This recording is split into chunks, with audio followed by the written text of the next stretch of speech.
আমি আসলতে যোৱাবাৰ বিহুত আমি জুবিন গাৰ্গক মাতিছিলোঁ চাংচাৰী আঞ্চলিক ৰঙালী বিহু সন্মিলনীয়ে আৰু যেহেতু জুবিন গাৰ্গৰ ক্ষেত্ৰত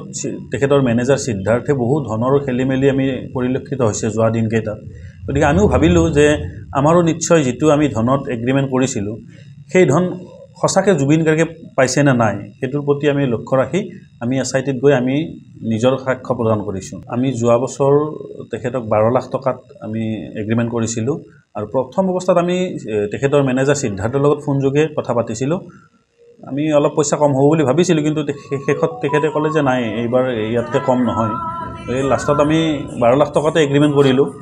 কিন্তু এগ্ৰিমেণ্টৰ সময়ত কিন্তু সিদ্ধাৰ্থ নাহি এজন বেলেগ ল'ৰাকে পঠাইছে কিষাণু দাস বুলি তেখেতৰ লগত বাকি যোগাযোগখিনি হৈছে নিশ্চিতভাৱে কৰা হৈছে কাৰণ তেখেত নাহোতেই মঞ্চত নুঠাৰ আগতেই গোটেই পইচা পেমেণ্ট কৰিব লাগে কিন্তু আমি এগ্ৰিমেণ্টৰ সময়ত 49,000 দিছিলোঁ আৰু তাৰ পিছত মঞ্চত উঠাৰ আগতে আমি 10.5 লাখ মানে আল্টিমেটলি আমি 11 লাখ টকা পেমেণ্ট কৰিছোঁ আৰু আমাৰ দিবলগীয়া 1 লাখ আছিল কিন্তু সেই 1 লাখ টকাটো আমি মঞ্চত গীত পৰিবেশন কৰি থকা অৱস্থাতেই আমি বহুত ৰিকুৱেষ্টৰ পিছত আমাক 40,000 টকা কমাই দিছে আমি 60,000 দিছোঁ